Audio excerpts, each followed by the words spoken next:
Welcome to Indiana Sports Beat Radio, presented by Andy Moore Honda of Bloomington.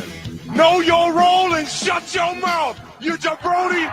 Fires upfield into the end zone, and it's caught! Jelani Woods! Touchdown! INDY! 43-point night for Tyrese Halliburton. How do you like that, partner? Renew now, drives in low, throws up a shot. It doesn't go. Tipped up and in by Anthony Leal. Indiana takes the lead. It's pretty simple. I win. Google me. Now, here's your host, Jim Coyle.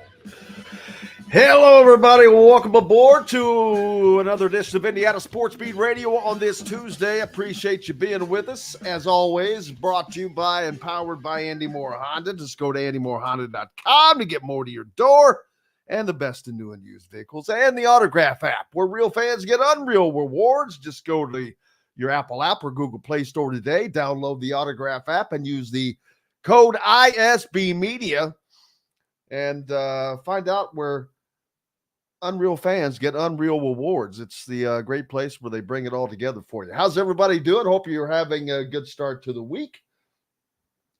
Lots going on, plenty to talk about. On the program today, Mike DeCourcy joins us. Looking forward to talking to him about a great piece Lane Kiffin, an interview Lane Kiffin gave about the state of today's college athletics, and he's benefiting from it. Talking about this transfer issue and how everything else can be solved.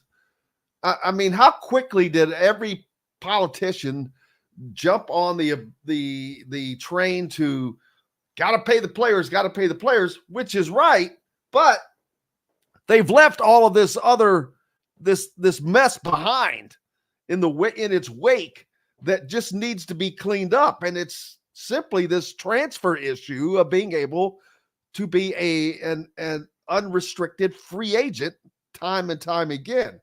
How would that work in the NFL or the NBA? He makes a great point, which I'll bring up again, but he says, what do you think it would be like if an NFL team or an NBA team, all their players, not once, but twice a year, could go into the portal? And they'd have to find new teams. Yeah, that wouldn't work. And it's not going to work for college either. But we'll talk more about that.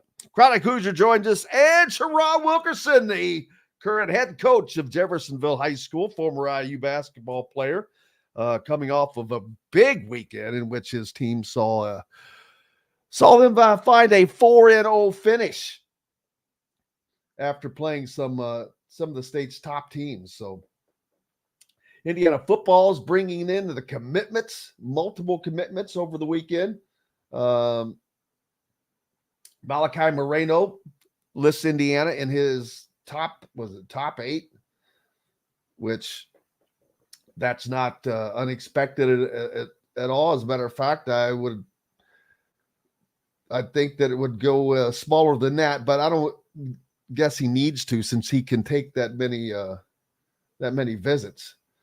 I would just, it's easy for me to say, I'm not in that position, but if I was in these positions these guys are in, I don't know that I'd want to list that big. I would think that I would wanted to pare it down a little bit more, but I also don't know that I wouldn't take the trips. So besides the Hoosiers, Notre Dame, how about Micah Shrewsbury? He's using that connection with Trent Sisley and Braylon Mullins of Indiana Elite to add Malachi Moreno. Malachi Moreno, Trent Sisley, and Braylon Mullins, all three are all being recruited by now by Notre Dame, Indiana, and Purdue, FYI. But alongside Indiana, Notre Dame, you've got Arkansas and Kentucky, of course, for John Calipari, the former coach of Kentucky. Malachi lives outside or just west of Lexington in Georgetown, Kentucky. So obvious, it stands to reason that Calipari had a hand in there. Kentucky, obviously, they're going to be tough to beat out. Ohio State, the Buckeyes, Man, they have been on a roll. It's hard to believe that their fortunes have gotten so much better than that they have after making the coaching change. But, I mean, the proof is in the pudding. And right now, the pudding looks good for Ohio State. North Carolina, Iowa, and Louisville also in that race.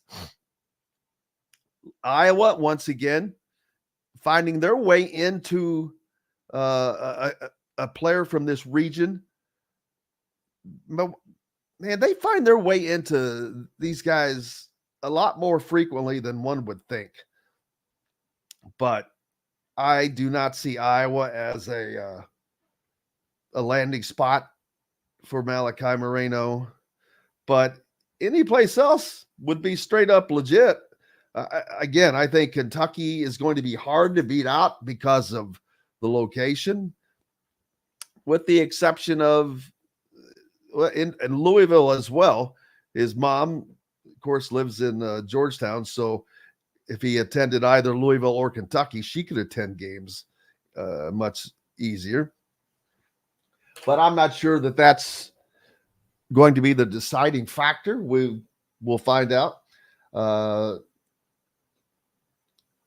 Those guys in Indiana Elite are not that far away from heading out to Rock Hill, South Carolina to take on the entries from the USSB championship that starts here in the first week of July.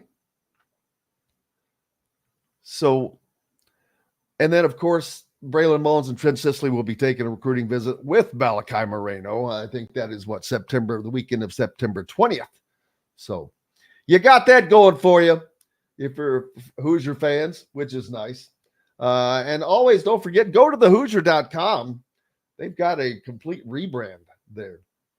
But lots of pieces up on what has been going on for Indiana.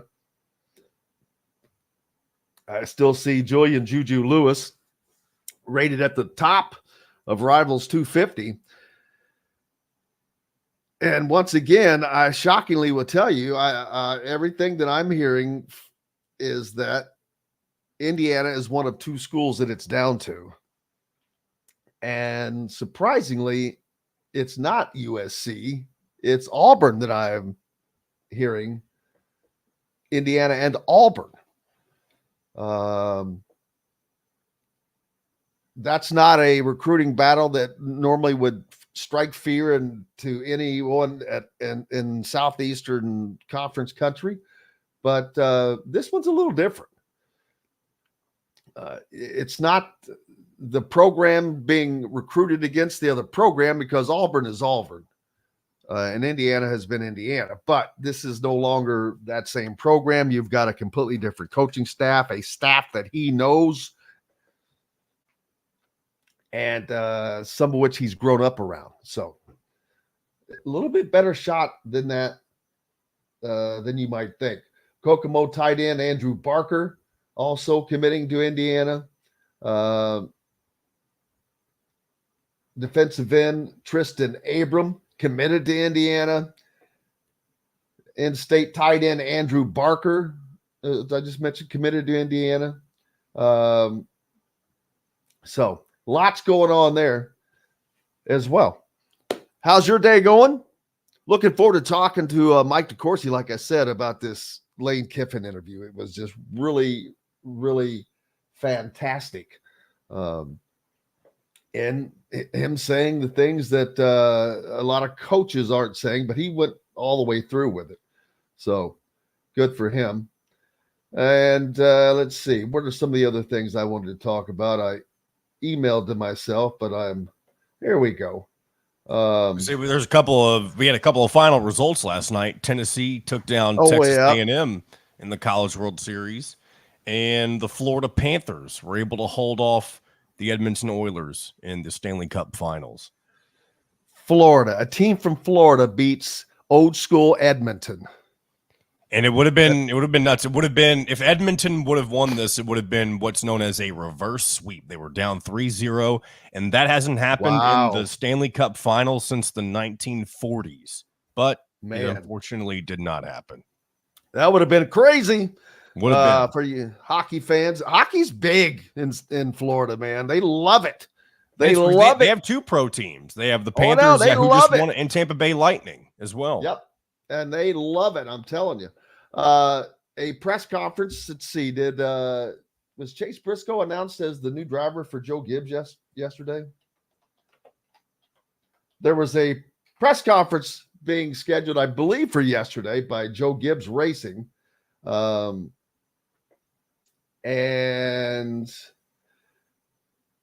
let's see. I don't know if they've announced it yet or not, but he's apparently the new driver. If you're a NASCAR fan, Chase Briscoe, of course, from Mitchell, Indiana, right down the road, has been in NASCAR for a few years, driving for Stuart Haas, Tony Stewart. Stuart Haas is closing down operations. And so Chase Briscoe is, in essence, a free agent, but I believe that he is going to be swept up by Joe Gibbs Racing and go to the car that's currently being driven by Martin Truex Jr. And the only reason we know that, unless, like I said, I don't know if I thought that they had a press conference yesterday, but during a news conference last Friday at New Hampshire where they were racing, Christopher Bell, who drives the number 20 Toyota at Joe Gibbs Racing, was asked about how a potential leadership vacuum in the organization would be filled after Martin Truex Jr. leaves. And he talked about him, Danny Hamlin and Gibbs. Then he went on to say, and whenever Chase comes into the car, and then he stopped, immediately broke into a smile and turned to his public relations rep, then laughed and said, whenever there's someone, I don't even know what to say. So he spilled the beans, apparently. But it looks like Chase Briscoe will be moving over from the number 14 Stuart Haas car to the number 19 of Joe Gibbs Racing to take over for Martin Truex Jr., which is a winning car. So that's great for him. I mean, he's jumping into a better situation. And they were trying to get in touch with him last night, and they couldn't reach him. He's no cell service. He was out driving a car somewhere. So it's funny. So there you go. Local guy going to remain in NASCAR. A lot of those guys lose their jobs. It's hard to keep up with so many different ones. But Chase Briscoe looking like he's moving over. So congratulations to him as he will continue to go. There is a Florida recruit. We got to take a break, it looks like, but there is a Florida recruit, and I'm talking about the Gators, who is set to become the tallest player in the history of college basketball at nearly 8 feet. He's 7 foot. I didn't even know they made him that big. Man, it's nuts. He's a Canadian, Oliver Roux. It's just that's I don't even know what to say about that other than it's time to take a break. We've got the great Mike DeCourcy coming up next here on Indiana Sports Beat Radio, brought to you by the Autograph app, where real fans get unreal rewards. Go to your Google Play Store or Apple app and just download the Autograph app with ISB Media as the code. Back with Mike DeCourcy after this. We'll be right back for more Indiana Sports Beat Radio with Jim Coyle, presented by Andy Moore Honda of Bloomington. In the market. All right. Man, 7'9". He just sounds like he was made for Purdue. You know what? You know what's so funny? I thought that very thing. I'm like, well, how did he? Because he's Canadian on top of it. Yeah, that's true. He's just like Zach Edey. I'm surprised. I mean, he just seems like a cheat code. If he is good at all, if he has any talent whatsoever, he could be nearly impossible to. Oh, he's got talent. He stands 7'9". That's his talent. That just sounds more like a gift to me. But either way, it is. But I don't know how he can move. He's not. It's not like he's ranked as the highest. And that's what makes me wonder, like, how efficient is he? He was 6'1" at age 8. Oh my god! 6'11" in the 6th grade. How tall is his? Does it say like he has like a father who's the same height kind of thing, or? His father's like 6'8". His mom's 6'1". They just grow him under a nuclear power plant. Wears a size 20 shoe. How tall is Yao Ming? He's only a 3-star. Now he's only a 3-star prospect, just like Edey was. Okay. Yao Ming was 7'6". So this guy's taller than Yao Ming. Oh yeah, he's going to be the tallest ever. He's ranked as the 376th ranked player in his class. And he must be a project. And 56th ranked center overall. That'll be interesting to see. He says he's gonna be a Florida Gator. That'll be Kevin Brockway country. You'll get to see him firsthand. Yeah. Oh yeah.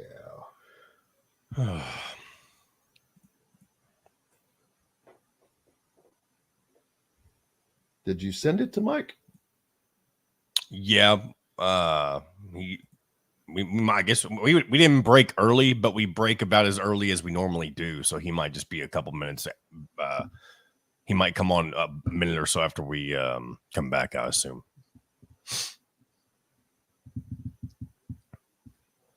Because sometimes I've noticed he'll come on around 52 instead of 50 or something like that. So, but if he's any later than that, I'll send him a message.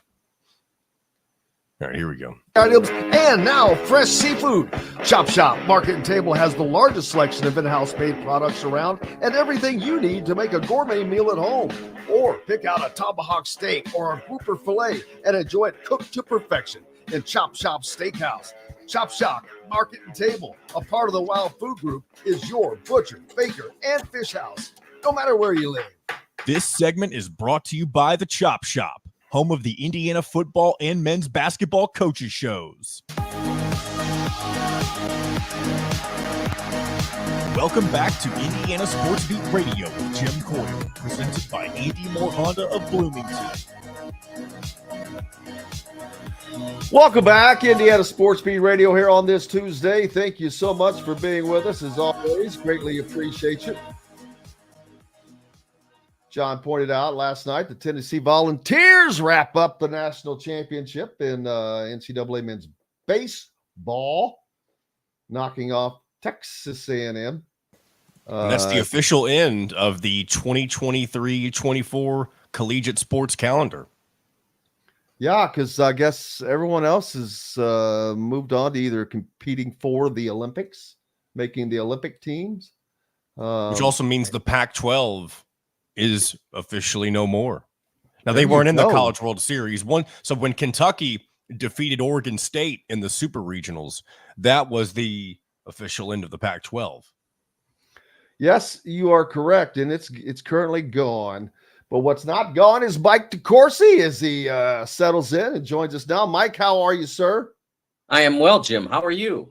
Doing just fine. We're wrapping up a lot of things. College baseball just wrapped up the collegiate athletics season, I guess, and the Stanley Cup is almost Game 7 at what would have been a historical win.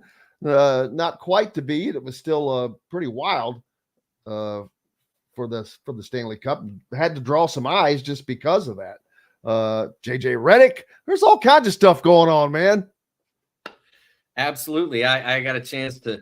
My nephew Zachary plays hockey, so we watched the Game 7 together last night. He was in town with his dad, and it was pretty cool to watch it with somebody who loves hockey as much as Zach does. And I turned to him about 2/3 of the way through the third period, and I said, is it just me? Basically, is it just me, or is Connor McDavid never off the ice in the third period. I thought that was an absolute panic move by the Edmonton Oilers to play Draisaitl and Connor McDavid, that line, for as many minutes as they did in the third period. Look, I know you need a goal, but if you don't trust your other players at all, you're not winning that thing.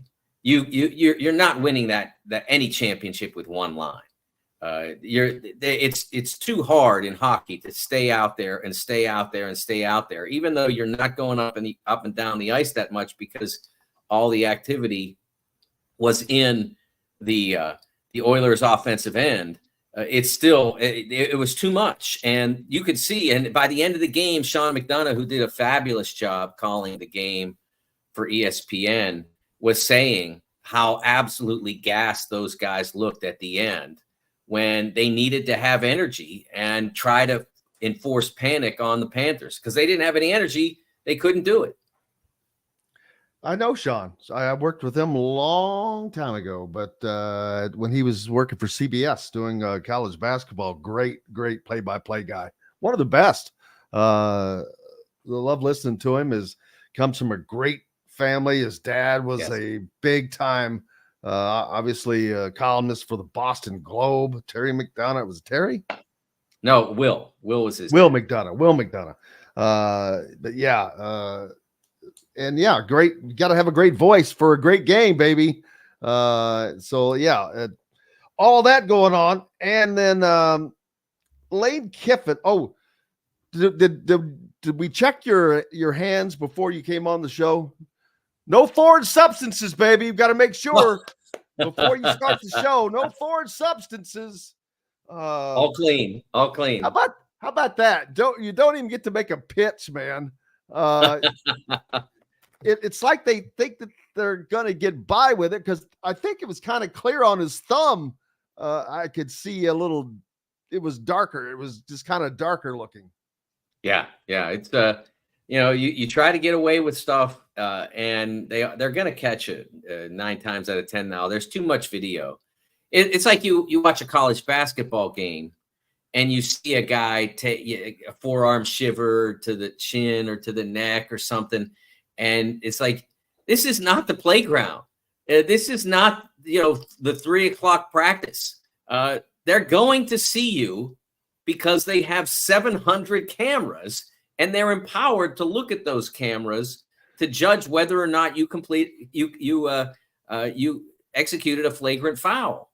And so you can't, but they still try to get away with it. I understand sometimes there are frustration elements. We've all competed and gotten frustrated at times, but some of these are kind of calculated, and you think you're still going to get away with it. You're not. The camera is going to catch you. You see that in soccer a lot of times. Guys will stay down and roll around and try to get a call. And then when it's clear that they're not going to get a call, they get right up. I saw that in the Brazil-Costa Rica game last night toward the end. And it's like, guys, just play. It's not, you're not going to, you're not winning this one because they see they have cameras everywhere, and they're going to look at them and they're going to know who was faking it. Yes, absolutely. I agree 1,000%, but they're always going to, if you ain't cheating, you ain't trying, right? The Fever in the Sky is man, that is a nice little budding new kind of a, I hate to compare this and say this, but like Lakers Celtics back when those two came into the league, what that was like when they came in. I'm not saying it's the same, but it's kind of that essence. They don't have this, although they're doing things that those guys didn't do as far as bringing fans in unbelievable numbers. But one day, do you think this could be a Lakers Celtics type thing between these two? Well, in order to do that, I mean, what we have to remember is that when the Lakers and Celtics happened, okay, it happened when Magic and Bird entered the league at the same time. The Lakers were not the team that they would become later when they added James Worthy, but they had Kareem. And so there was a lot in place there. So they were already, because Kareem was at the time the two entered, Kareem was the best player in the league. So you add Magic to that. So you're going from the team, the record wasn't great, but it was good enough. And then you add Magic and you're going to elevate. And then, of course, when they brought Bird in around the same time, they executed the trades that brought them McHale and Parrish. And so they were going to be significant. That's not what's happened with the Fever or the Sky. There are some very good players in place with the Fever. As you know, Aaliyah Boston was the #1 overall pick last year. So they have some good players, but they were such a poor team. And the Sky had a few good players. Kennedy Carter's a very good player. But they added Cardoso and Angel Reese. And so they're very talented, but young. And so I think they can get there eventually if they keep these rosters, the cores, I should say, the young cores relatively intact. I think it can become significant, but they have a lot to fight against because teams like the Liberty and the Connecticut Sun are just so far advanced right now. So much. Those teams are rocketing, and neither the Sky nor the Fever are in their category right now. Yeah, and but they are certainly, you can see the star power that they have. Oh, yeah. And I don't just mean what the fans and all that, but I mean from the beginning of the season, how things were. Boy, Caitlin Clark even looked kind of like, what what's going on, old man, because it's you can't replicate what that's going to be like. You can practice, but you cannot replicate that. And so it took a while for them to seemingly find their sea legs, but in the game the other day, I think gee whiz, you just mentioned her name, Reese. She had like 25 and 16 or something. Oh yeah, she did a great job. She dominated her matchup. Scored the biggest buckets and free throws of the game. She had a huge game, and Caitlin was magnificent. I thought a little bit, what happened in the fourth quarter was the Sky really just said, we're not losing to Caitlin, and threw doubles at her. And I thought that, and not necessarily Caitlin's fault, but I thought when Caitlin passed out of it, that the other Fever players, depending on who received the initial pass, didn't attack aggressively enough, because you're then at 4-on-3 if you go quickly, if you make your decisions quickly, but they didn't. When she got the ball out of the double team, it was, okay, what are we doing now?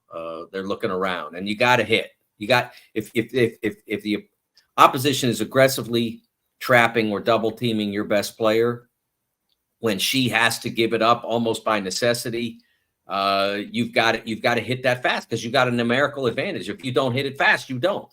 And they were not, and they gave up the lead as a result. But it was an entertaining game. It was a continuing sign that the Fever are finding it, and that once the schedule normalized, that really helped. The way they were scheduled for the first 3 to 4 weeks of the season, whatever the period was, I think it was 3 weeks. It was ridiculous. It was absurd. It was unreasonable and a real execution failure on the part of the league itself. And now that it's normalized, you can see that they're becoming an effective WNBA team, and eventually they may become a good one. I forget this guy's first name, but I think it's Oliver. Maybe I just talked about it. I switched off her there, but Oliver, I think it was Oliver Rube. But anyway, he is going to be the tallest college basketball player in the history of the game next year for Florida at 7'8" or 9. Now I think it's 7'9". Yeah, I think it is. That does not even sound fathomable to say that. I mean, are teams going to have to bring little pouches with slingshots in them when they play him next year? I have not seen him play yet, so I don't know. He is ranked the 356th player. Yeah, but so was Edie. So was Zach. Yeah, I mean, who are both from Canada. you don't know until they get out there what you're going to be dealing with. I mean, I saw Taco fall in AAU, and Taco was not an effective player at the AAU level. He became a very significant player at UCF. I was in the gym the night that Duke played them when Zion Williamson was there and RJ Barrett was there. And it was in South Carolina, and I was there at courtside for that. And that game was life or death for Duke, and they could easily have lost it. And Taco was a huge part of that. He was playing drop coverage, and no one was going anywhere when they tried to play off a pick and roll. And so you can become that, or you can become Zach, who was one of the best college basketball players of all time, or you can become Connor Vanover, who is 7'5", I think, and wasn't an effective player at all. I mean, he wasn't awful, but he didn't make his teams better. He didn't make them much worse, but he didn't make them better. So you never know what's going to happen with a player of that size. It really all depends on desire, development. I don't know whether those extra 4 to 5 inches that he has that Zach did not or Connor Vanover did not, I don't know if they're a great impact. I mean, Taco was 7'6", but Taco was also big. And that was an advantage for him. I mean, he wasn't just tall and thin. He was tall and ripped. And that allowed him to command a lane against certain opponents. I do think it's possible that he'll impact games for Florida, but I don't think you can expect too much, at least not early. No, I agree with you. As amazing as it is, when you're ranked that low, you're not expected to do much for even Zach Edey. It's not like he was this world-renowned name when he was a freshman or a sophomore. So it takes time for those guys to develop into their bodies, to change to the game, adapt to the new. It's new, man. You want to talk about speed and all that, and guys that they're playing against that can jump, and like, oh my, he can jump that high. So they're seeing all this talent that they haven't seen, even though he went to IMG and played against the best high school talent. Speaking of the NBA draft is tomorrow night, starts tomorrow night. Zach Edey and Mr. Ware, two of the local guys that will be expected to be taken in the first round. Where we don't know. I think that virtually everyone I've talked to has got both of them pegged anywhere from 15 to 25. And I think that that's probably very accurate. That's outside of the lottery. And part of that's because of what's in front of them. All these guys, and half of which are foreign players that are not college players. So people have to understand that there are a ton of these foreign guys that are going to be in this draft. And then you add the best of the college game from this past season. So that pushes you down. Yeah, part of the reason they're being pushed down is because they're not great. I mean, it's not a great draft. There are going to be good players in this draft. It's just hard to find them. I mean, you think back to 2014, Nikola Jokic gets taken 41st. Within 6 years, he's the best. 6 or 7 years, he's the best player in the league. That will happen. There will be somebody that in this draft that becomes very, very good, if not great. But it's really hard to get excited about a draft like this. Alexander Sarr is a player who's been projected as 1 or 2, depending on how things might break. And Alexander Sarr last summer played for the U19 World Cup. That was a U19 World Cup team for France, and they played the U.S., I believe, in the semifinals. Alexander Sarr was the 4th leading scorer on France's U19 team, and he might be the number 2 player taken. I mean, if he was worth getting excited about now, and I'm not saying who knows what he's going to develop into. No one. You could say the same about Jokic when he played in the U19 World Cup. I think he was Serbia's 4th leading scorer. So look where he came.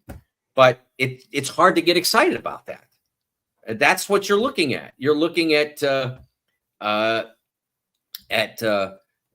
Kentucky's Rob Dillingham, who undersized and came off the bench and is a terrible defensive player. He's an offensive wizard, but he just, there's so many holes in his game. Reed Shepherd, who grew up with a mother and father who played at an elite level. So he was living in the game his entire life. He was coached by a Hall of Fame coach in John Calipari, and made more late game mental mistakes than Kentucky could afford, certainly. And then on the biggest stage, flopped terribly against Oakland, not against Purdue or against UConn, but against Oakland. And Steph Goki? Yeah, exactly. And so these are the players that are being hyped to get selected early. I honestly, I mean, I've been doing this for a long time, Jim, and I think this is the worst draft ever. I really do. Now, wow. That said, it's certainly the worst American draft ever. That said, with only a marginal knowledge, because I haven't had many assignments to look at international players, so I haven't taken the time to do it. But from an American standpoint, U.S. standpoint, or even a North American standpoint, because the Canadian kids like Zach play AAU ball, high school ball, and college ball down here so much, it's never been this bereft. Yeah, and which is beneficial to some of these guys that may not get the chance that they're going to get if it weren't for a weaker draft this year. And the proliferance, like I said, of these foreign players. If you're not following the draft, which I'm not following it, like I'm not sitting there researching this thing every day, but when I've looked at it, I'm like, daggone, there are, I mean, it's got to be close to 10 to a dozen guys, foreigners that are going to be, and I'm not saying that in like it's, oh wow, they're foreign. No, I just mean that you don't think about them throughout the year like you do the college players. You do not plan on them because we're not seeing them play. It's not the traditional route of being a college player and then getting drafted. But the world, ironically, as the United States has not caught up to the world in soccer, the world has caught up to the United States almost in basketball, not quite, but the amount of solid top level players that come from all over the place is mind-boggling. The world has gotten much better at basketball, but if you think about it, a lot of countries that had made significant progress in the game have regressed. Argentina had that amazing generation of players with Luis Scola as an example. And Argentina hasn't been good in the Olympic level for a while. Spain is still somewhat productive, but not the generation that was typified by the Gasol brothers. Serbia certainly has continued to produce very good players, but there's only so many Jokic's coming out of there. I don't think that the international game has made quite as much progress as people think. I do think that the American development system has regressed significantly. I mean, we have not. When's the last time the United States produced a legitimately great player? Anthony Davis, maybe? Is that how long it's been? I mean, Jason Tatum is a great player. He's an all-NBA player. But like when you look at him, and I am a big defender of Jason Tatum, but when you look at him, do you put him in the category of players like Magic and Michael and Bird and Tim Duncan and guys like that? I don't think you do. I don't know that he can get there. I don't know that he's talented enough to get there. We are not any longer producing that level of player on a consistent basis. I don't like where the development system has gone, and I don't believe that. I think I've said this before. I don't believe the problem to be AAU. Although there are things that you can do better there, but I don't believe that's the problem. I think that the trend toward the elite prep school has been bad for American basketball. I don't think it's as good for players to be in those systems where they're already learning to be role players when they're in high school. I don't think that's good for. I don't think you produce great players when you're already learning to be a role player when you're in high school. And by necessity, if you take 5-star guys, I'm sorry, somebody's got to be a role player. That's just how it works, because everybody can't be option one if you've got 5-star guys. And that, I think that has caused the development system to regress. In that development system, you have to be LeBron James to stand out. It's so much better than everybody else in order to so everybody says, okay, you're the guy. You have to be that good. Otherwise, everybody's really, really good and kind of the same. And the idea of becoming dominant. I've always said this, Jim. Dominance is a skill. That's why there's 4 levels of minor leagues in baseball, because until you can dominate your pitcher to a degree, how do you advance to the highest level? And that's baseball development's another story, but that's why it was set up that way. And I think that that's missing in American youth basketball now, that guys don't learn to be dominant any longer. They learn to fit in, and there's use for that too. But the reason we don't see many Cooper flags happen is because of that. And the no transfer rule, as far as no limits, is only going to make it worse, in my opinion. We've got to take a quick break. We've got the great Mike DeCourcy with us, and more to talk about when we return. Brought to you by Cheryl Sizemore, Remax Realty. For those in the market for a home in the Indianapolis area, you need Cheryl Sizemore and her 2 decades of experience. It could be the difference between getting the home you want or not. Reach out to her, Cheryl at IndyHomePros.com. Back with more Mike DeCourcy right after this. We'll be right back for more Indiana Sports Beat Radio with Jim Coyle, presented by Andy Moore Honda of Bloomington. If you're looking for man, I could sit here and talk with Mike for an hour. All I got to do is lob him up. Boom! He Barry Bonds him. Yeah, I'm batting practice for Barry Bonds here. Lobbing him in, and Mike just knocks him out, baby. We didn't really get to talk about the Big Ten, the basketball league this year, last week. We started to. I waited too late to start that. I'm not waiting till the end this time. Although okay, that sounds good. We could, gosh dang it. I also wanted to talk about, we're not going to have time though, Lane Kiffin. There was a really good interview with him in, well, it wasn't really in the another site, so to speak, The Athletic, but talking about this transfer thing, and he benefits from it and acknowledges, hey, we benefit as much as anybody in the country. And so that's how bad it is. I'm telling you that it's horrible. It's a horrible, horrible system. But every politician in the world couldn't wait to jump on the bandwagon of, oh, we got to get these players paid and this, that, and the other thing, which is fine. But I wonder, and this is going to sound kind of a little bit crazy, but I'm almost likening to this complete relaxing of all regulations of college athletics to prohibition. Prohibition spawned all this, the criminal activity, because people had to do it differently for this period of time. It changed everything.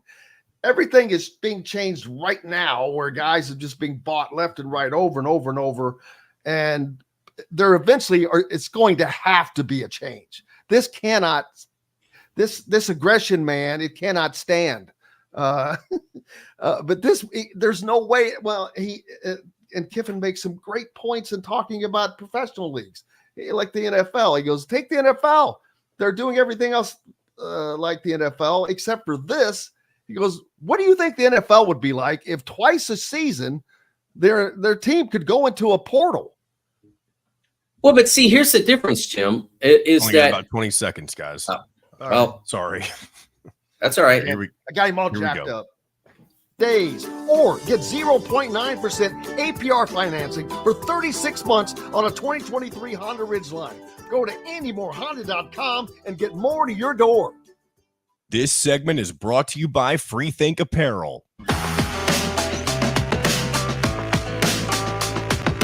Welcome back to Indiana Sports Beat Radio with Jim Coyle, presented by Andy Moore Honda of Bloomington.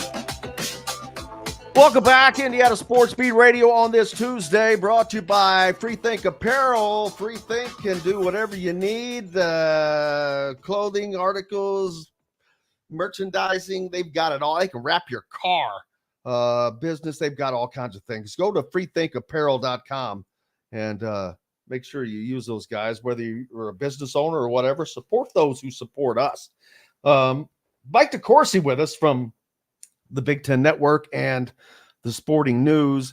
And quickly, I won't have enough time to talk about it, but we'll have to follow this up next week. Lane Kiffin, a great interview in The Athletic, talking about basically the transfer rule, which is the one thing to me right now that is just out of control in all this. They've made all these changes, and changes are still being made with the schools now being able to pay directly to these players with the house settlement.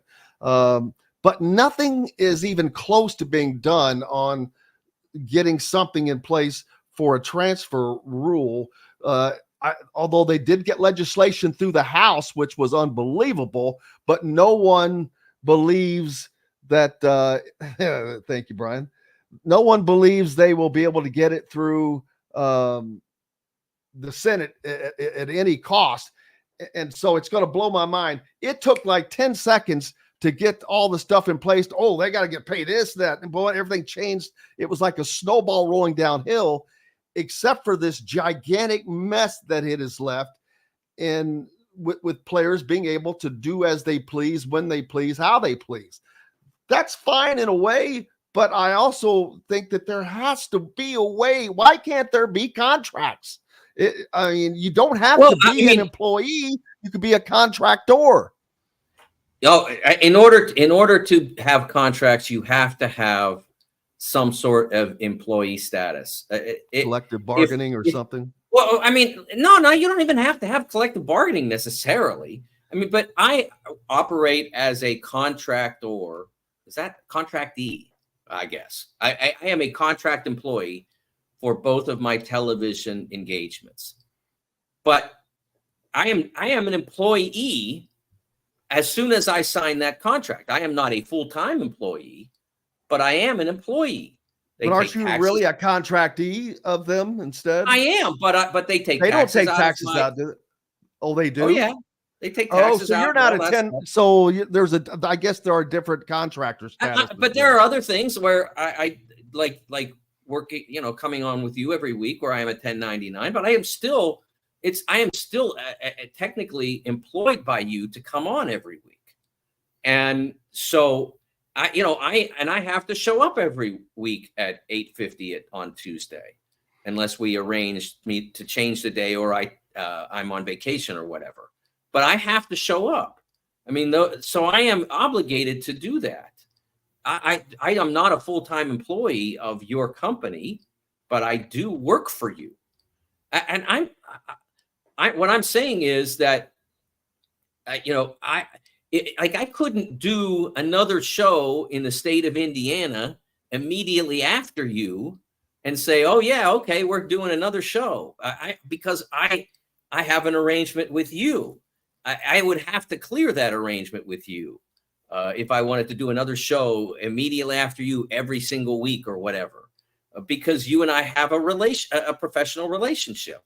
And there's no way that you could have a contract without those people being technically employees. Again, they don't have to be full-time employees. You could say they're not, but if you're going to require them to work the number of hours that they do, it's kind of hard to get around that.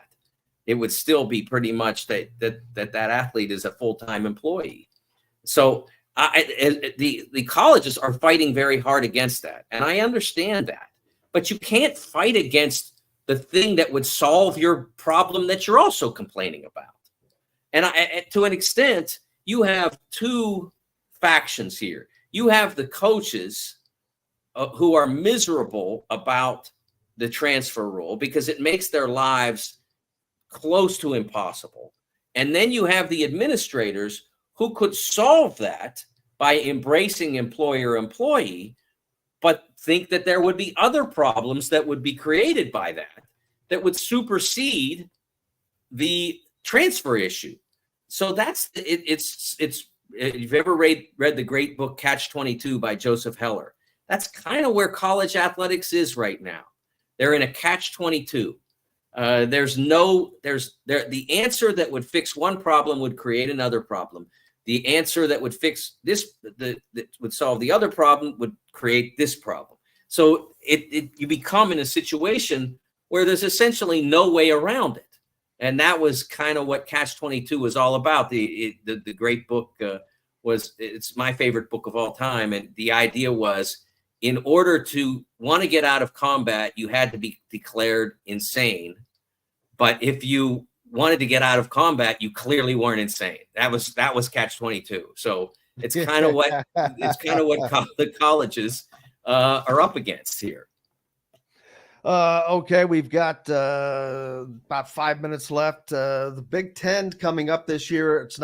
We're not in a hurry for this. Obviously, we've got plenty of time, but it seems like we're finally getting to a point to we know who's going to be on which teams. Maybe not completely. Even IU has an open scholarship, which I don't expect it to be filled necessarily. I don't know if there are other teams out there like that. UCLA, McCronin, they're going to come in guns a-blazing. They want to make some noise, and which would be kind of cool. A lot of people think Purdue is going to.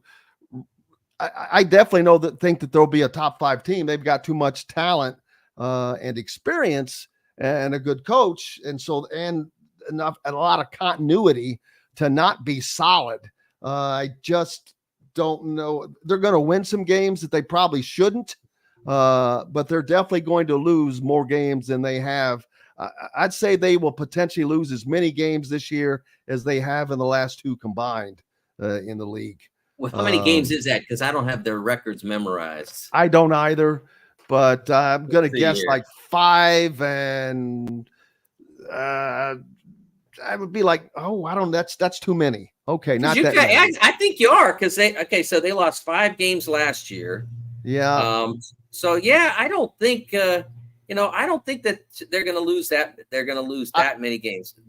I don't either. That's what I'm saying. Once I realized how many that was, I'm like, okay, let me back that a little bit. Not quite that many, but and it's not that I don't think they're going to have a losing record, or I think they're a top 5 team, and maybe they get better than that. I don't know, but top 5 in the league or top 5 nationally? Oh, in the league, not nationally. See, I think they're going to be better than top 5. I think that they are. I believe that Purdue is one of the best candidates to win the league championship. Not the only one, but they are. Like, if I were predicting the order of finish today with what we know about the rosters, they would be my pick to win it. They're probably the best team in the league, and quotes on team, because of that continuity, because of the guys that have played together. But who else? I mentioned UCLA. Ohio State, man, they keep sneaking up the board. They're in the final 8 for Malachi Moreno. They are doing good things. And after making the all this has come after making the coaching change too. A great run. Right. Brad Underwood just signed a 5-star player that he beat out Kentucky and every other big blue blood 4. I don't know what Michigan State and Tom Izzo is going to have. So they're just a lot of, and Indiana, of course, is expected to be one of those teams that are in that top 4. I know, Jim, you have a lot of Indiana listeners, and I consider them to be. So for me, at this stage, it's Purdue, it's Indiana, it's UCLA. Those are the 3 that look to me like the best. Now that's without a league schedule, etc. But they are to me the best positioned teams to contend for the championship. Those are my 3. I think again the schedule could change that a little bit, but that's my first tier. The other teams, I think that more things have to go right. Sometimes, like a year ago, we wouldn't have had Nebraska in the top 4 or so of the league, but everything went right. They had a great year. The schedule broke. They took advantage of the schedule breaks, and there they are, top, one of the top seeds in the league and playing on Saturday at the Big Ten tournament. So that can happen for a lot of teams in this league. I think there are a lot, Ohio State, Michigan State, Oregon. There are a lot of teams that could happen for. But the ones that look like they should be there for me are the 3 I mentioned. Let's see. Well, we're about out of time, it looks like. So John's cracking the whip. What's up next for you, Mike? As a matter of fact, we were talking about the draft earlier today. And I have a ranking of the top 15 college prospects that just went live this morning. So you can find that at sportingnews.com. I have yet to tweet it, but I will tweet it as soon as we get off. So you can find my ranking of the top 15 college prospects on there. And I will tell you that there are players from Purdue and Indiana who are featured in there. And I like both of them more than some of the analysts. I think Khalil Ware, for me, Khalil Ware's career is all about how much Khalil Ware wants it. Because if you look at him, he's tall, he moves, he shoots it. He's got everything, Jim. He should be a great NBA player. He should be a star, not a superstar, not like a guy who changes a team, but he should be a guy who is a really good player on really good teams, and that's up to him. He's got to want it because that's the next step is wanting it. I really do believe that if he gets himself to 75% of Zach Edey's want, he'll be a terrific NBA player.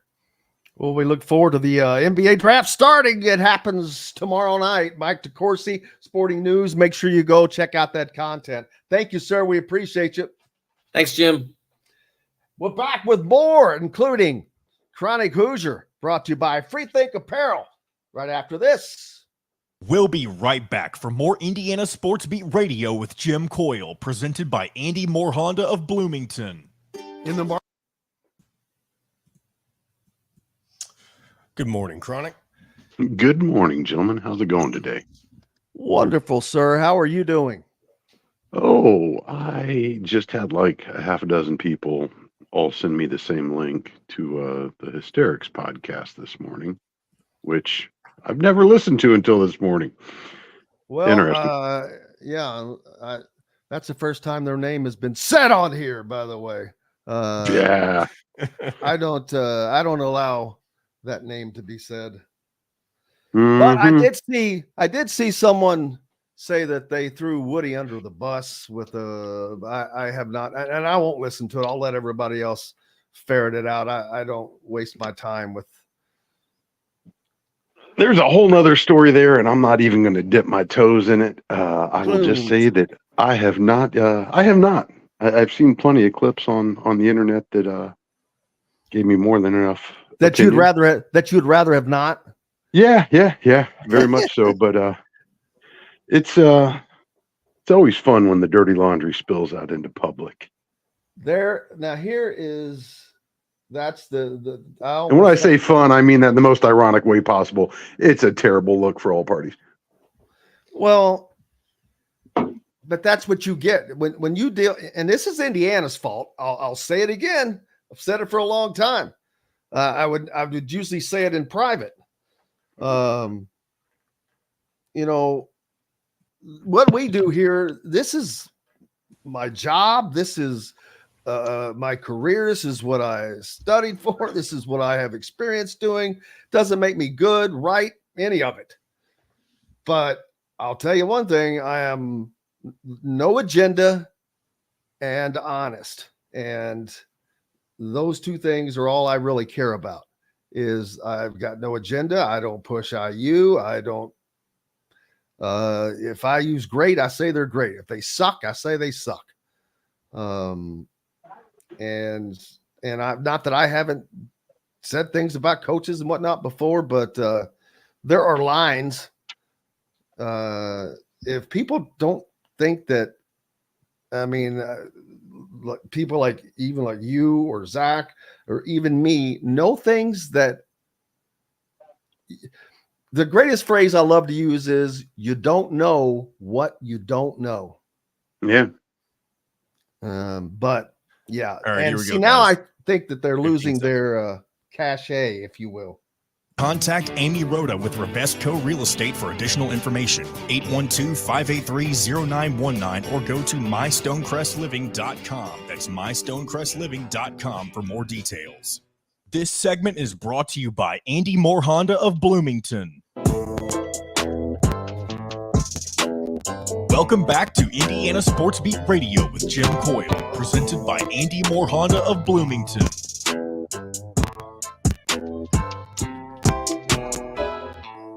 Little I don't, what is that, John? Little I don't know, look a little very unique country beat. Yeah, I don't know what to.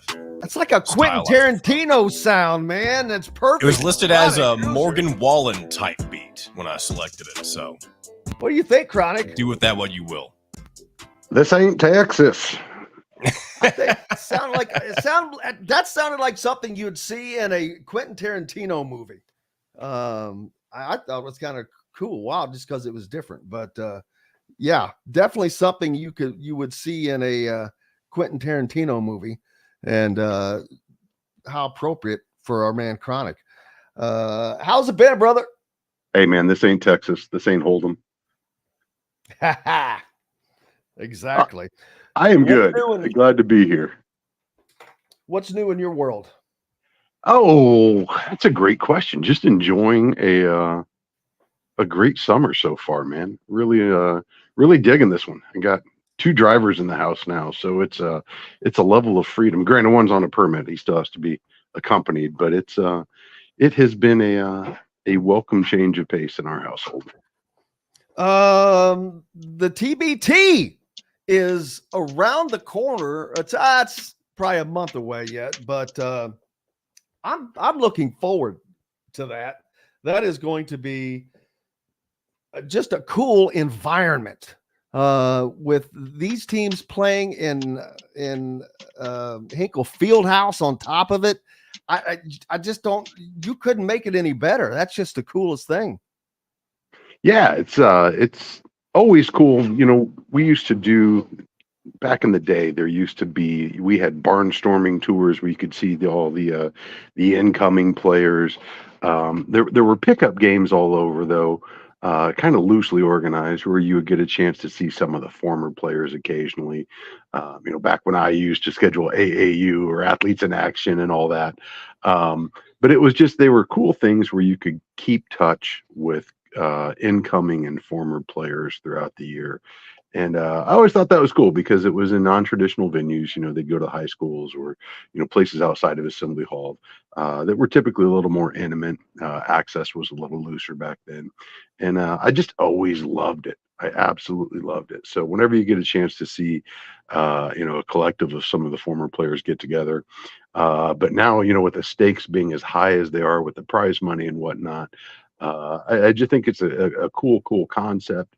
It's proven in the last couple of years to actually have some pretty good basketball, and it just gives something during the summer that kind of breaks up the doldrums. Absolutely, and I'm looking through the list right now of teams that will be playing in the quote unquote Butler region, which is, like I said, at Hinkle Fieldhouse. And as a matter of fact, we're very fortunate. you've got sites in Lexington, in Indianapolis, Cincinnati, Dayton, Louisville, all those, within just, that's a pretty tight radius. And there's many, many others. Cincinnati, I think I mentioned, and there's others. But as far as being right here, pretty cool. It's about time. We're a little late to the party in doing that. But playing in this regional will be the Butler's alumni team, of course, all good dogs. Assembly Ball from Indiana.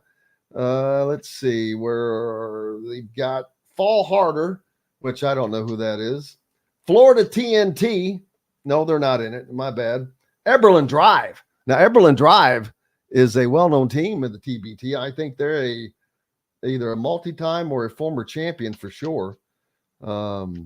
So that's the team that has experience. And that's something I wonder if having experience in this is going to pay a bunch of dividends. The men of Mackey also playing it in this region as well. And Team Arkansas alumni have, and I haven't even looked at these rosters. So just the guys on Purdue, on Butler, on Indiana alone is cool. But there are going to be a lot of other guys playing in this thing that are going to be pretty cool.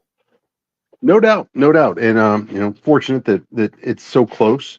It's a lot of the fans in Indiana's largest alumni base up in Indianapolis. But I'll tell you what, man. Anytime you can get Jordy and Yogi on the floor together, sign me up for that, man. Because that's exactly what not just I'm digging, but even my kids, man. Those are the Hoosiers that my children grew up with, admiring and following and getting autographs and pictures with and all that. So, like I said, man, just a super cool event, and I fully expect this should be a fairly competitive Indiana team, just based off the roster they've assembled. And it sounds like they're still not done making moves yet, perhaps. No, Brian gives us the roster here. Of course, you just mentioned Jordan Hulls, Devontae Green, Julian Gamble. We'll have to come back to him. Jawan Morgan, Keith Hornsby. Is that Bruce's brother? Christian Doolittle, Miller Kopp, Race Thompson. I guess he's back from injury. Rion Brown, Troy Williams, and Yogi Farrell. And I saw that Hoosiers Connect has made a connection with these guys, and so they're going to be doing some stuff working together. So good for them. I'll have to get Colin. Can't believe they didn't get Colin Hartman out, man. Yeah, it's always tough though, because I've talked to these guys in the past, both basketball and soccer players, trying to probe where things stand. And the big challenge is, for the guys that, even the ones that are still playing professionally, abroad, they just have so many commitments outside the game and so little time to fulfill them. So most of the guys here are working day jobs, or a lot of them at least are, that are pretty demanding. I mean, nonetheless, Jordan Hulls, here he is leading IU basketball's recruiting efforts at the moment. So he's got a little bit on his plate, but so does everybody else. And it's just the timing of it. And not just the event, but just all the organization and the practice and everything that goes into it. And, a big part of it is these guys aren't just here for the autographs. They want to win. These guys are still uber competitive, not the least of which being the prize or the person. There's $1 million on the line, baby. Winner take all. Yeah. So, they're not just trying to go roll the ball out and see how things go. They want to win it. They want to win it. They don't want to embarrass themselves, their teammates, especially their school. So, they recognize the commitment it's going to take. And sometimes, even the best intention, it just doesn't work out. Yeah. And so, but it's going to be cool. Looking forward to that. Lots of other things going on yet this summer as well, as it starts to kind of wind down. We've got the 3 SSB and EYBL championships coming up. Also, right around the corner, I think 3SSB starts like the 9th of July down in Rock Hill, South Carolina, and then the other one's right around there. So Indiana Elite with an excellent chance to go win themselves a championship and to do it undefeated in an undefeated style. which would be very, very cool. I'm not sure if an Indiana team has done that in the past, undefeated. I'll have to research that, but need to get Mike Fox on here soon as well. As a matter of fact, I better start reaching out because that's going to be here before we know it. Next week is next week is the first week of July. That's nuts, dude. I'm going to have to get Mr. Fox on next week so we can talk about that and what he thinks the chances are and talk about these players that he has. He has got a roster full of talent. Braylon Mullins and Trent Sisley and Malachi Moreno, but also Mark Zachary. Who's the point guard? Daggone it. That is a football player. I'm drawing a blank, or is it Mark Zachary? That's the kid that went to Notre Dame, isn't it? Yeah, he's a football prospect as well. You're correct. Okay, it is Mark Zachary. All right, I Yes. was so many names. They have also got Desmond Briscoe on that team, man. Cheryl, I don't disagree with you. I think that would I guarantee you, playing, he would have said, "Get the hell out of here." It would have been cool to see him in there, but he's not in. None of these guys are. It's a different circle. Todd is still part of the Bob Knight circle. All of these guys are post Tom Crean or further out. It's a different mix, but also age wise. So if Jordan Hulls if they'd have done this last year when he first came in, he could have stepped right in because he was coming off of his pro career, literally walking off the court into this. That would be something. But it's going to be interesting to see who does what, and little rivalry here. That's going to be cool. So looking forward to that personally, and hopefully looking forward to Chronic coming back and joining us. But they're you know what? I wonder if they have the. Let me go back and see if these teams have rosters on them, because I'm curious as to who some of these other teams that will be in the region will have. Who does Eberlin have still? Because, like I said, they're a team well known in the TBT circles. Eberlin Drive. Pop that open, see if we've got a roster. Yeah, Anthony Clemens played point guard in Iowa. Anthony Slaughter, shooting guard from Western Kentucky. They've got Archie Goodwin listed it. Oh, it's his last. He played at Kentucky. Austin Lancaster. I was going to say he's a damn photographer. What the hell they got him listed for? Trying to see if there's any names that jump off of the roll. Devin Candy went to Princeton. Here's Ryan Taylor, former player at Northwestern, Evansville, and Ohio. Tyler Stone, former player from Missouri and Southeast Missouri State. But don't get confused by guys because they don't have these big time names on it. None of that stuff matters, man. These guys are all good players, and it's about playing as a team, but as a different type team as well, as this is a completely different setup with the Elam ending. Who's on the Fall Harder roster? Bishop Smith, CJ Walker, formerly of Ohio State and Florida State. Let's see. Jamon Henson, his last team was TSU in Georgia. Here's Joshua Price, who played for Southern Indiana. Let's see. I don't see anybody else. Kobe Webster from Nebraska. Georgia State and Troy. No big. Mississippi State, Robert Woodard, no big name there, but I think we have one other or two other teams that are going to be in that region, the Butler region. And then the great thing is this is easy for it to be reached by a lot of people in the state. If you're in Indiana, being that it's being played at Hinkle, man, you can come from the Northeast, the Northwest, Southeast, Southwest, wherever. Easy access. That place there should be a lot of people there. I know Cheryl Sizemore said she's already purchased tickets.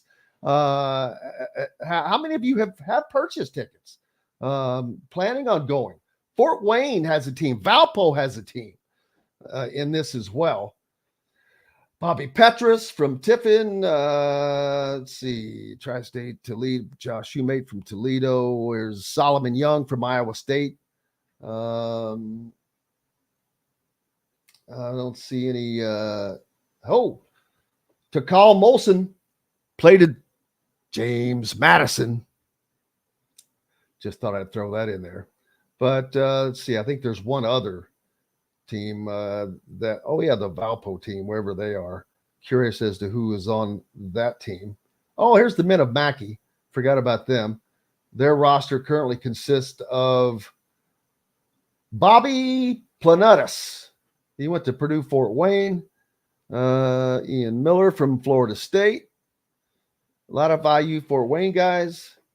Let's see. There's another Florida State, Malik Osborne, kid from Uruguay. Jonathan Aceteas, listed as former Colorado State and Purdue. And Sasha Stefanovic, former Purdue player. So there's your Purdue players. Tell me it's time to take a break, John Boy. Yes, it is. Sir. Got Shiron Wilkerson coming up next, joining us here. We'll talk a little TBT with him and much more. Brought to you by the Ugly Grouper on Anna Maria Island, Florida. Whether you're already in the area or planning to be, great place to go. Incredible food, locally sourced seafood, your favorite cocktails and craft beers and music, live music every day. Great place to be. It is the place to be.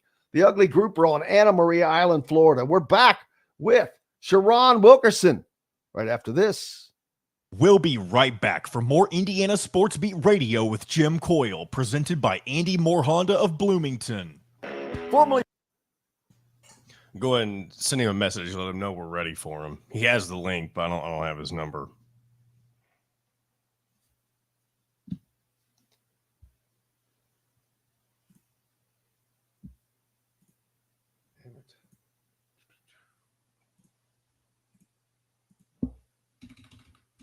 It's weird, Chronic dipping out. Maybe something happened to his whatever he was connected with and just crapped out on him potentially. Who knows?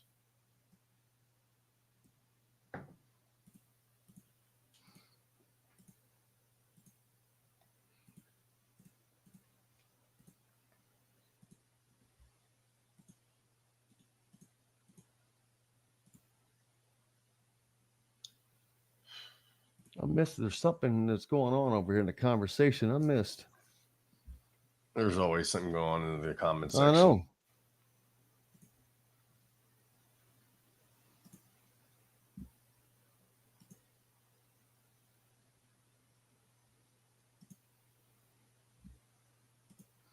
Russell, what are you kidding me?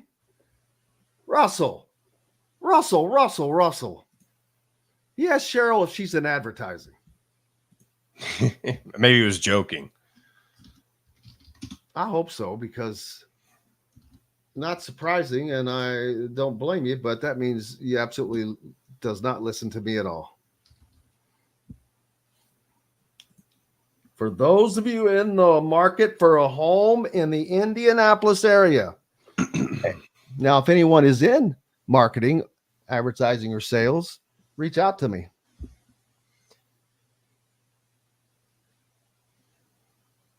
Yes, we need sponsors in the Evansville and Fort Wayne areas right now.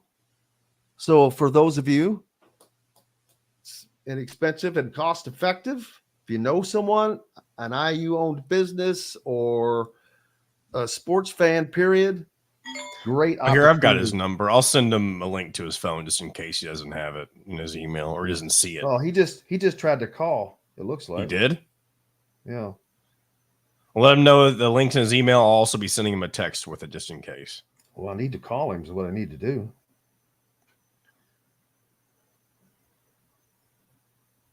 You good for 30 seconds, 20 seconds, whatever? Hopefully he will answer. Yes, sir. Yes, sir. Look, it's in your email. Should be. Here, I'm going to remove you real quick. John, is it at his Yahoo email? It is, yes. Yes. Your door. This segment is brought to you by Hoosier Hanks East.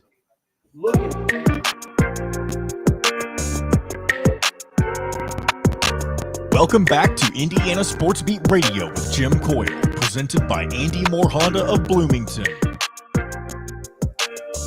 Welcome back to Indiana Sports Beat Radio. Jim, give me the thumbs up when you're ready to roll. I know we're getting things set up with Shiron Wilkerson here to get things rolling the back half of your Tuesday here with us on Indiana Sports Beat. So we'll be getting to that here in just a moment. Been talking a lot of Indiana basketball, TBT. It's going to be an exciting time. Obviously, a lot of local teams, whether it be Indiana, like we mentioned, Purdue, Louisville. I think Kentucky may even have a TBT team this year, and I think they may be playing in the Louisville region. So I know Jim mentioned this earlier too, a lot of good local areas hosting these tournaments for the TBT. So plenty of opportunity to see some of your favorite players, whether it be the Hoosiers, the Boilers, even Louisville and Kentucky, that kind of stuff. So Jim, are you communicating? You want me to unmute you? Are you back with us? No, I'm here. I'm just trying to get Sherron hooked up. He could not find the. Well, here, let me take care of it. I'll step out. I've got his phone, so I can chat with him while you keep the show moving.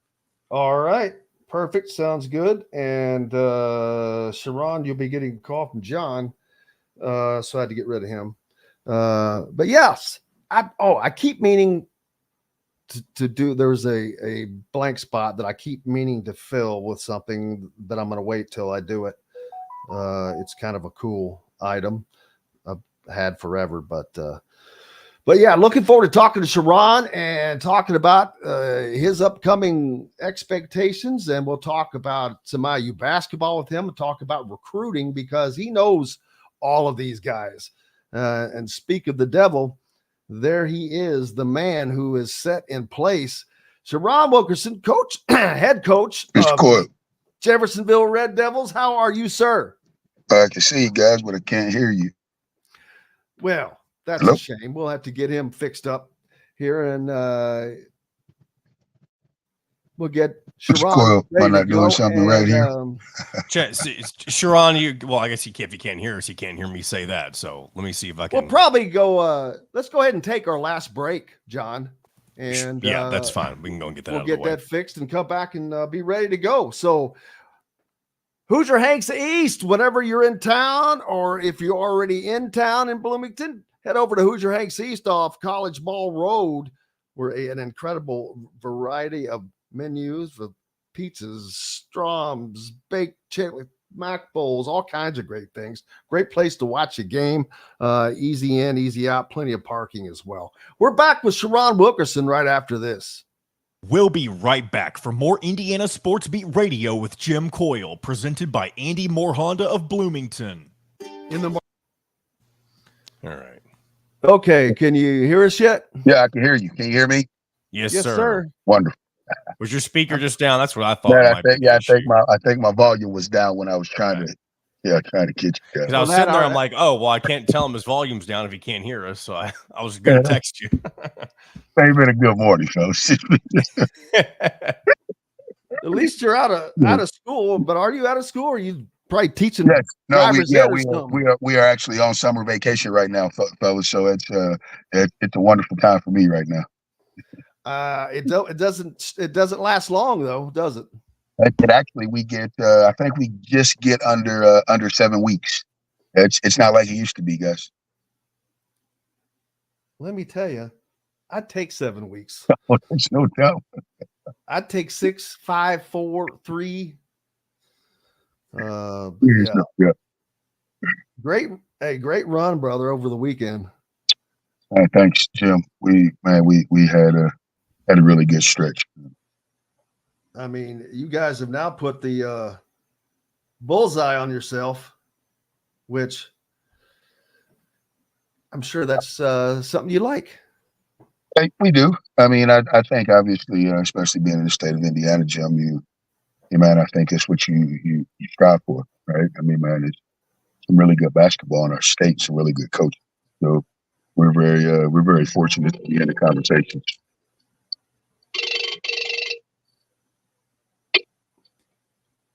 Boy, what was that?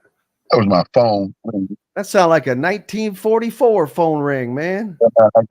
I got so much. I can't keep up, folks. Like my phone has been blowing up nonstop since we got back from the Charlie Hughes. Well, that's a great thing. But who are you getting reached out to by? I mean, most people. I was going to say, most people around you have to already know you guys are good. No, Jim, I think that it's I think it's one thing to be good from where you come from, but I think it's another to be good nationally. I mean, man, I think and that's where Jeffersonville, that's where we've been trying to get back to. We've been trying to get back to college coaches and programs, recognizing our student athletes being assets to their program. So that's ultimately that's ultimately our goal, Jim. You know, it's nice to win state championships, but I think that we have ultimately won just the fact that college programs are giving our kids an opportunity at a free education. And I think for me, that's the ultimate 10 seconds. Shock Market and Table, a part of the Wild Food Group, is your butcher, baker, and fish house, no matter where you live. This segment is brought to you by the Fresh Fork in Bloomington. Welcome back to Indiana Sports Beat Radio with Jim Coyle, presented by Andy Moore Honda of Bloomington. Welcome back, Indiana Sports Beat Radio, here on this Tuesday, brought to you by the fine folks at Fresh Fork. Chef-curated meals, proudly fueling IU athletes, and now available to you. You can have them delivered right to your door. Go to freshforkonline.com and use radio code 20 and get $20 off your first order. Shiron Wilkerson, the head man at Jeffersonville High School basketball, former IU player, joined us. Brother, how have you been? It's not been that long. It's been a few months since we were talking during the tournament, and you guys, you got close, few seconds short of playing for a state title. Is that worse than losing in the state championship game? Or I mean, just getting that close has got to be it just those kind of losses always drove me insane. Mm-hmm. I think it's Jim. I think it's a two-part. It's a two-part piece, if you will. I think emotionally, it's really, really hard. I think I'd rather get beat 30 than to lose the way that we did. But from a perspective of accomplishments, there's no better feeling than to be able to say that you got to the Final Four in the state of Indiana in high school basketball. So for us, it's bittersweet. I mean, man, I think the thing that we got out of it the most is now that we understand that we can compete on a state level again, which is great for us. And it is a Final Four, and that kind of gets lost in how the tournament is set up now, because you go from semi-state to the state championship. But in essence, these semi-states are the Final Four, which instead of calling them semi-state, I would rather they call them the Final Four. I think that you deserve that honor when you reach that far. I think it acknowledges the accomplishments of the student athlete, if that makes sense. You know, I think as a student athlete to be able to say you went to the Final Four versus saying that you went to the semi-state championship, I think that Final Four just has a little bit of ring to it, if you will. But the way that the IHSAA has it set up, so it used to be you have to play 2 games at the regional, 2 games at semi-state, and 2 games at state finals. Now they have it to where you just have to play the 2 games at semi-state. So it's changed a little bit, but I still think that it has that nostalgic feel to it just because it's Indiana high school basketball. Well, you played some tough teams last year, getting through there. You remember defeating Pat Graham and that Evansville team, which was fun. AJ Moye was down there for that game. I got to see that. It was very cool. The emotion, I still remember you just standing back and just taking it all in, just like a proud father, really. I mean, you tried to step back and stay out of the way of everything else that was going on. When you were the ringleader, you're the man in the orchestra pit, man. You were the conductor. And, Jim, let me say it like this, buddy. I really appreciate that. But I think from my perspective, man, I look at it a little bit different, right? I look at it as a teacher who had some information that the students were missing. And once the students were able to get that information, the students were now able to become successful. And I think that's how it, I think that is, in my humble opinion, I think that is how it should be played out. A coach never makes a play. I've come into this program, Jim, and I've really challenged these guys in ways that they've probably never been challenged before. And I think as a coach at any level, at any sport, if you do that, I think that you run a risk of losing players. Unfortunate for us, Jim, we were successful enough that the approach that I took, the kids bought into, man, and we're very fortunate, my friend. Well, you guys have a good team. You were good last year, and that you have not missed a beat. You played in the Charlie Hughes last week, and not only did you play in it, you played against Braylon Mullins and Greenfield Central. You played against Carmel. You played against Fishers, a defending state champion. Who am I leaving out? Carmel. Lawrence North. And we played Carmel. Yeah, Lawrence North and Carmel. Carmel also. And Lawrence North and Xavier Robinson, one of the state's top players. So that is correct. You guys did not get – this was not an old school sectional where you're playing the single A schools, man. This was the meat of the order, it seems like. And you guys go 4-0, solid wins in each and every game. That's got to make you feel really good heading into the season now. I think the thing that makes me feel really good, we knew our guys. We knew our guys were really good players. When I came in, I took the job. I told the guys, I said, fellas, you guys are really, really good. You just got to clean some things up. I mean, man, we got to address a few things, but I think that you guys can play at the college level. And then our guys started seeing their contemporaries get all these accolades, get all these Power 5 offers, get these college coaches chasing them. And I told them, I said, fellas, here's the way that we prove that we belong is we start playing those teams. We start playing those teams and we start beating those players. You start beating the players that's holding the key, then you get the key. And Jim, I will have to tell you, man, it's from a perspective of achievement, it's been absolutely fantastic because we've beat them all. I mean, man, we scrimmaged St. X and Great Crossing 5 days ago, and we went into St. X and we beat Great Crossing first. We beat them by 18. I mean, man, and then their premier player the next day goes to a visit at Kentucky. I mean, man, so like we are beating everybody that is getting all the high accolades. And I just think now it's time for our student athletes and our program to start being recognized for their success. For those of you not up in the know, Great Crossing is a school down in a little town called what is it there in daggone it, just west of Lexington, Georgetown, Kentucky. Yeah, it's where they've got some guy named Malachi Moreno.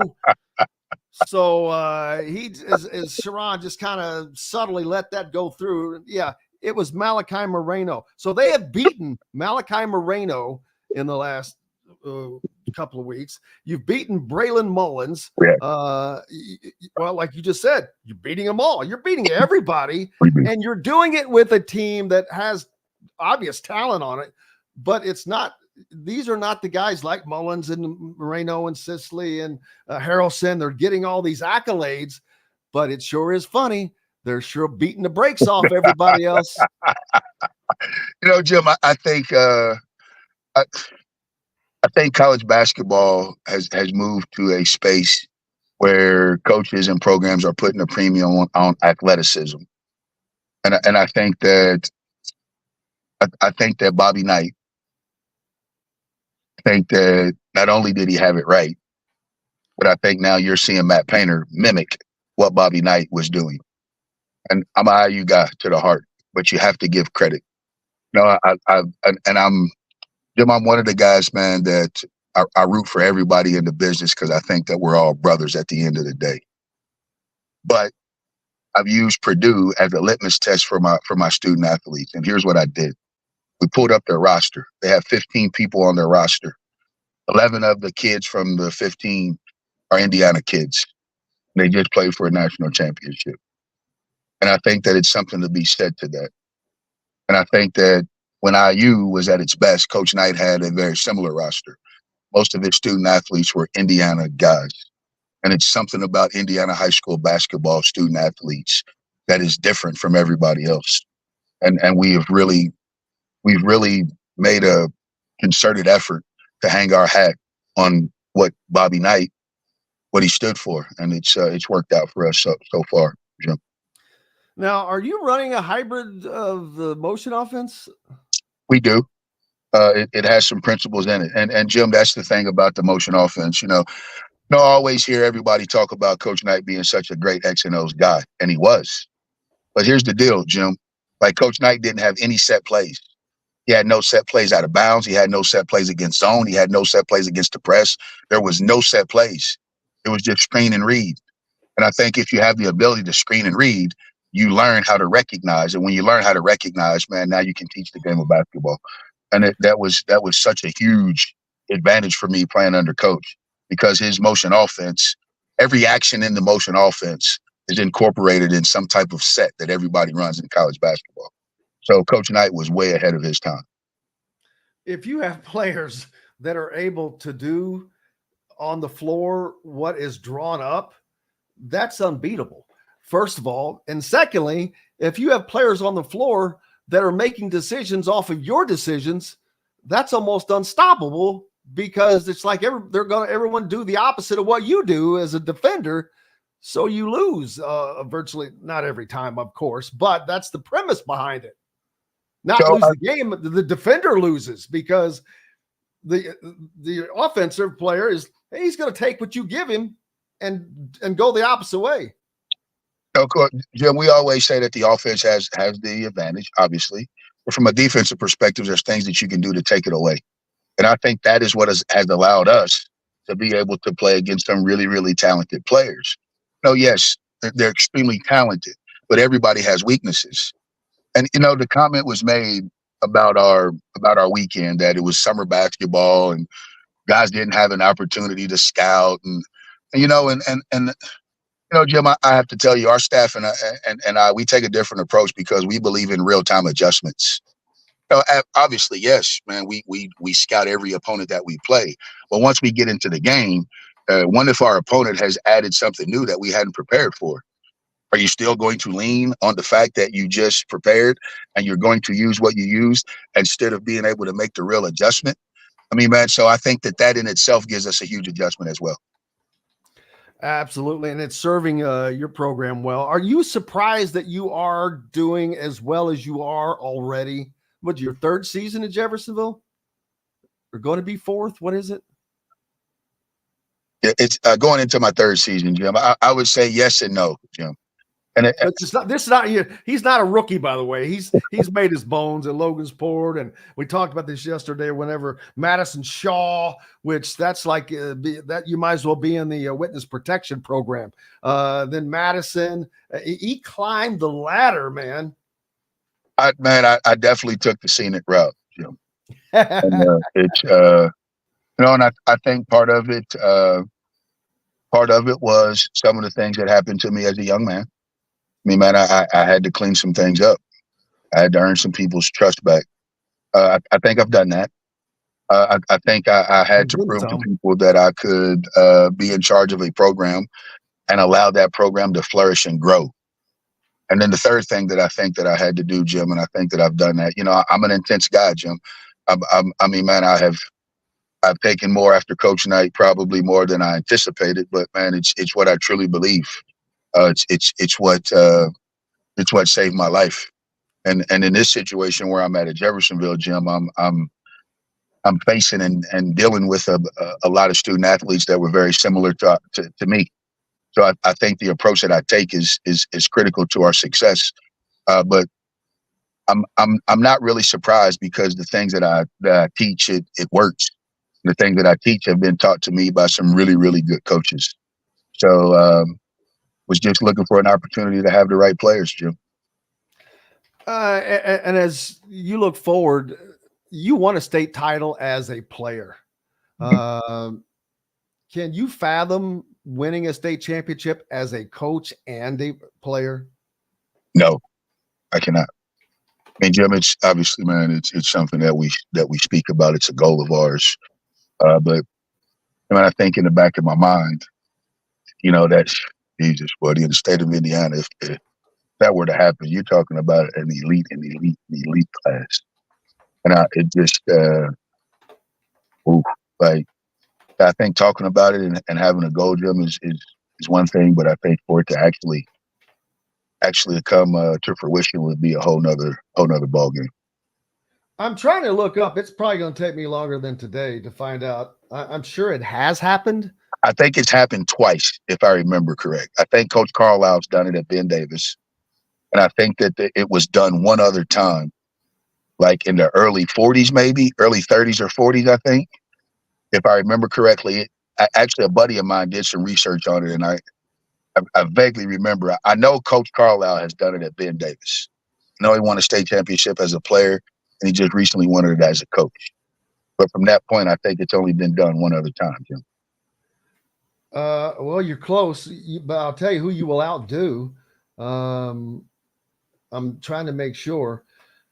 Some guy named John Wooden. He did win one as a player, but I don't think he won it as a coach. Nope. And I thought Damon did for a second.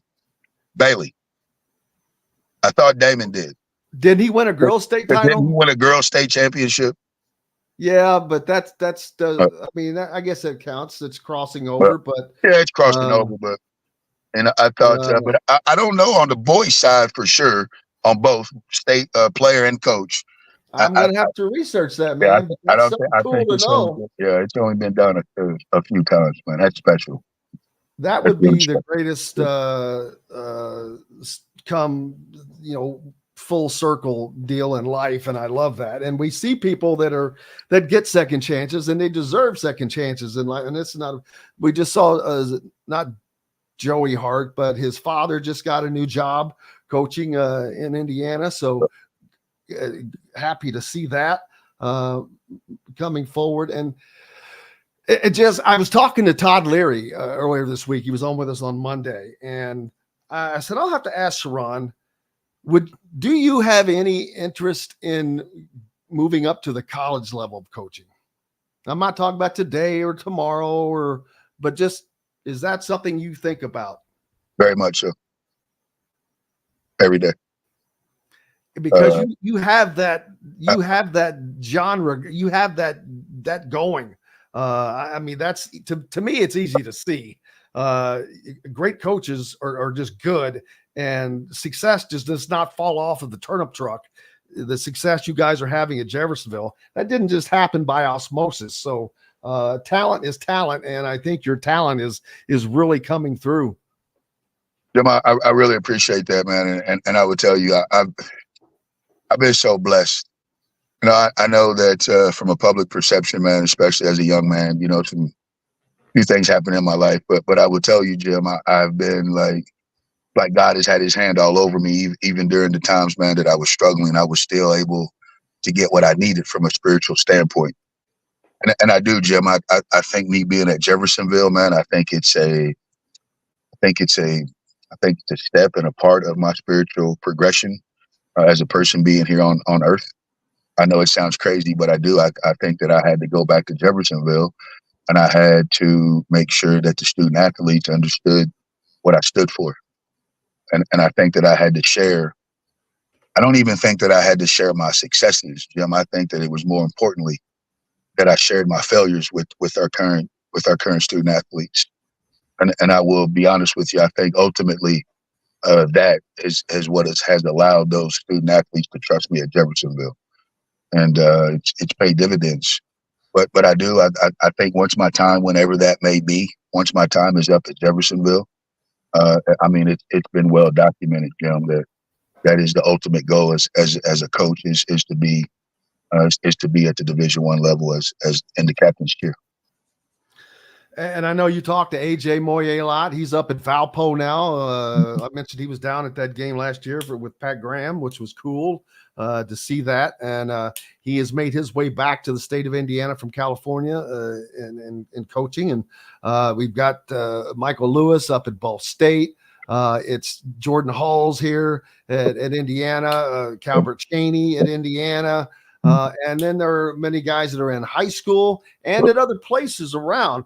And when you were a few years behind me, and when I was I was out of high school, of course, but when you were playing, and I was the other day talking to Todd, and I'm like, man, when he was here, because I just think of you as typical 17-year-old, 18-year-old punk kid, like everybody, like all of us were, me included. I'm like going, man, I can't imagine thinking that this guy was going to be the coach that he already looks like he's on path to be. And Todd said, no, I could see it. He goes, after spending time with him and getting to meet him and getting to know him, he goes, oh, I definitely see that. He talked about your desire to learn, which that's the difference between the great ones and not. You have to have this insatiable desire and craving to learn, to soak in as much as possible. It started with Coach Broughton for me, Jim.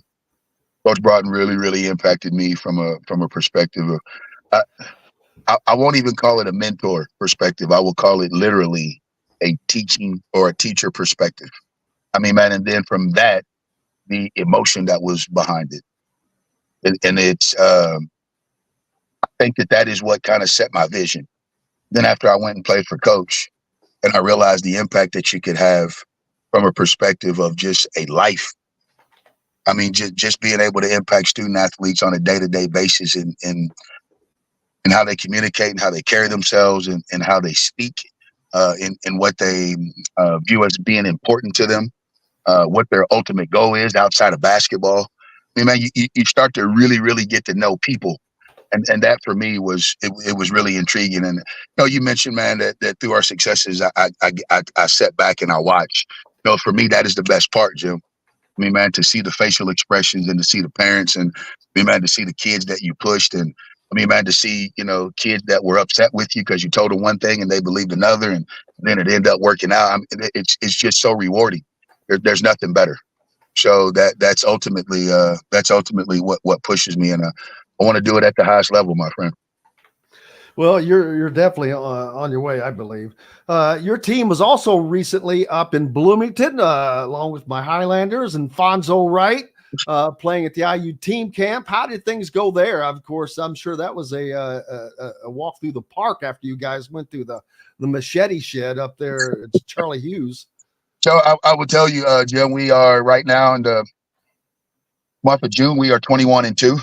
We have been to IU team camp. We went to Western Kentucky team camp. We went to Memphis team camp. We've been to Kent State team camp. We've been to Wright State team camp. We've been to Charlie Hughes. And now we will finish up tomorrow at Miami, Ohio team camp. And we are 21-2 during that stretch. And like I said, Jim, we have beat some really good teams on that. Well, I mean, man, we've been on a tour, I call it, but and we had to do that, Jim, because these are all the team camps at the college programs, and the college coaches get to see our kids in an intimate setting on their campus. And I think for me, Jim, the biggest advantage that you get going to the team camps is that the college coaches actually get a true litmus test of the student athlete being challenged, coached, and pushed by the high school coaches. I think there's something to be said to that. AAU is great, don't get me wrong. And I really appreciate the sacrifice and the amount of time that the AAU coaches invest in our student athletes. But at the end of the day, I truly believe that the high school coaches, they coach a little bit different.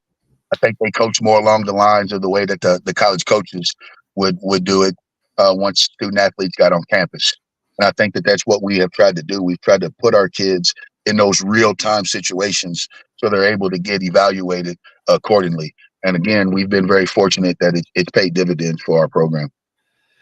So you guys have played 23 games in the off season. Now that's something that didn't happen when you were in school. When I was in school, the AAU was around, but you guys didn't play this kind of games with your high school teams, did you? No, the NCAA, well, let me say this first. The IHSAA has acknowledged the recruiting calendar at the NCAA level. And that is what, and gentlemen, we've discussed this a few times, but I think that the multi-sport athlete, I think it's important that they understand how the recruitment works in all of the sports, because if they're just at their high schools during the season in each respective sport, then they never get evaluated by the college coaches. So the way that it's set up right now, like let's take basketball for an example. November to March, the college coaches have season 2. So it's really difficult for those guys to get out and say that, like, let's say that they want to go out and recruit the class for 2025, or recruiting the class for 2025 versus recruiting a position for 2025 is completely different. So when those guys go out to recruit the class of 2025, they go to an AAU tournament, Jim, and they can see 300 student athletes versus going to a high school game where they can see maybe 1 or 2 kids. So I think just from a resource perspective, from a time management perspective, the IHSAA has really put our kids in a position where they can be evaluated many, many times over by the college coaches. And I think that's so critical. In essence, it reminds me of, there are states, of course, in the South that have spring football for high school, where, that was nothing we had ever heard of. Those teams are just inherently better. They have to be. They're automatic. They're getting double the practice. And ask any coach, they're going to go, yeah. It's just something that is been missing. Now, do many of your guys play AAU still, or are they busy and committed to the team more with that many games? All of our guys play AAU. So I will tell you, Jim. So here's how it works for us. So we have the season, March through November. November through March. Then April and May, we have what we call our Big Brother program. That's when we bring our younger kids in to work with our high school guys 2 days a week. At the same time, our older guys are playing AAU in April and May on the circuits and being seen by the college coaches and being evaluated. Then we get feedback from that time, April and May, when the college coaches have seen them. They reach back out to us in June. And then whoever reaches out to us first and invites us to our team camp, that's where we go. So from that perspective, our guys who have already been seen on the circuit now get to go on campus, and they get to be evaluated on an intimate basis that we just discussed. And then we come back in July, and then they finish up with their AAU guys on the circuit. And then we go into August and get ready for the preseason. So it's a year-round deal. Yeah, it definitely is a year-round deal. And talking about size, something else that you guys will have definitely in your corner is the Jeffersonville, one of the top 10 gyms in the state of India, or actually in the country for that matter. It's 7,200. I thought it was more like 5,500. No, we've had some arrangements, man. We've had some upgrades, and I think we're under just a little under 5,400 right now. Yeah. That's it's a lot of people. I remember going into Johnson S Arena when I was welcome to Johnson S Arena for your Jeffersonville Red Devils. I'm a Highlander. Now, Jim, man, I apologize, my friend. I got a recruitment call at 10:30 with Evansville that I got to hop on, my friend. So we love you, brother. Hey, Jim, thank you so much, man. Love you guys so much. Go IU, man. Hoosier Nation. Thank you so much, Jim. Shiron Wilkerson joining us here on Indiana Sports Beat Radio, currently the head coach at Jeffersonville High School and the former Indiana player and former Indiana All-Star. And he has worked wonders with a team, and he is in a position to do something historic. I'm seriously going to have to research, or some of you guys can, but what guys have won a basketball state championship as a player and a coach on the boys' side? I'm sure it's happened over the 100+ years that's been going on, because of the amount of coaches that come out. And but that'd be interesting to find out. Man, what a fun day that was, John Boy. Yeah, great way to end a Tuesday for sure. Absolutely. We've got more coming up tomorrow, of course. Wednesday brings us Dylan Sin and Kyle Neddenrip from the Indy Star, and one of your favorites, Captain Rick Bozich. We'll check in with Ricky B and see how he's doing. Is getting ready for just to settle down, I guess, for get like a week off next week, or this week is a week off. 1 minute. And next week maybe as well. And then it gets back into up against the wall. So thanks to each and every one of you guys. Most importantly, without you, we have no reason to be here. Thanks, of course, to Mike DeCourcy, chronic Hoosier, and the great Shiron Wilkerson. Always a pleasure with him, man. He's one of my absolute favorites. We'll be back tomorrow to do it again. Until then, I'm Jim Coyle. I will see you on the radio. Thanks for listening to Indiana Sports Beat Radio. Be sure to subscribe to our YouTube page for more clips and team coverage of Indiana basketball, football, and more.